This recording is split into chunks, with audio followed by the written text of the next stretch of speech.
বাংলাদেশ ইসলামী ছাত্র শিবির ঢাকা জেলা উত্তরের সংগ্রামী সভাপতি বিশিষ্ট ছাত্র নেতা জনাব আব্দুর রাকিব বক্তব্য রাখছেন। আব্দুর রাকিব।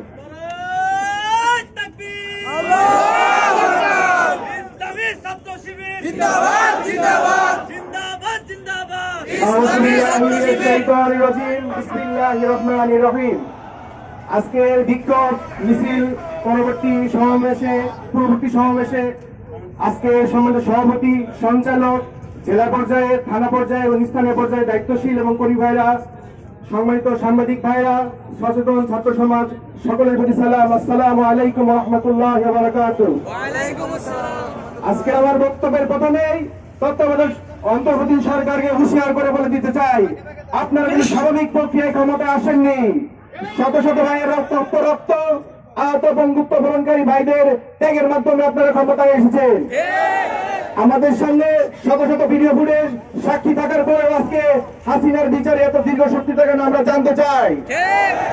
আমরা সরকারের কাছে জোর দাবি জানাচ্ছি, 17 নভেম্বর হাসিনা, আসাদুজ্জামান কামাল সহ যাদের বিচার প্রক্রিয়াধীন প্রত্যেকের ফাঁসির রায় দিতে হবে। দ্রুত সময় হাসিনাকে ভারত থেকে এনে জনসম্মুখে ফাঁসি কার্যকর করতে হবে। আমরা আরেকটা বিষয় দেখতেছি, বাংলাদেশে যারা সবচেয়ে বড় দল দাবি করে তাদের সর্বোচ্চ নেতা গণভোট নিয়ে হেয়ালিপনা করে।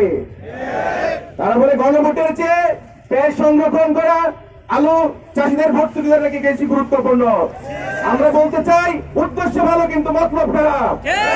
1995 সালের 24শে জানুয়ারি বিএনপি তখন সরকার ক্ষমতায়, কৃষকরা যখন সারের দাবিতে আন্দোলন করেছিল সেখানে 18 জন কৃষককে গুলি করে হত্যা করা হয়েছে। অতএব সাধারণ মানুষ আপনাদের মতলব বুঝে, যদি গণভোটের মাধ্যমে জুলাই সনদে আইনি স্বীকৃতি দেওয়া না হয় তাহলে আগামীতে আরেকটা স্বৈরাচার সরকার আমাদের সামনে আসবে, যারা আমাদের রক্ষক নয় ভক্ষকে পরিণত হবে। জুলাই সনদ বাস্তবায়ন না হলে আগামী দিনে এই সারের সিন্ডিকেট, কীটনাশকের সিন্ডিকেট, চাঁদাবাজির গড়ে তুলবে। তারা এই আলু পেঁয়াজ বিভিন্ন পণ্যের দাম বাড়িয়ে দিবে কৃত্রিম ভাবে। তাই আমরা অবিলম্বে সরকারের কাছে দাবি জানাচ্ছি, দ্রুত আপনাদের সিদ্ধান্ত পরিবর্তন করে গণভোটের আয়োজন করুন, জুলাইয়ের স্বীকৃতি প্রদান করুন। বাংলাদেশ ইসলামী ছাত্র শিবির জিন্দাবাদ, বাংলাদেশ জিন্দাবাদ। আসসালামু আলাইকুম ওয়া রাহমাতুল্লাহি ওয়া বারাকাতুহু।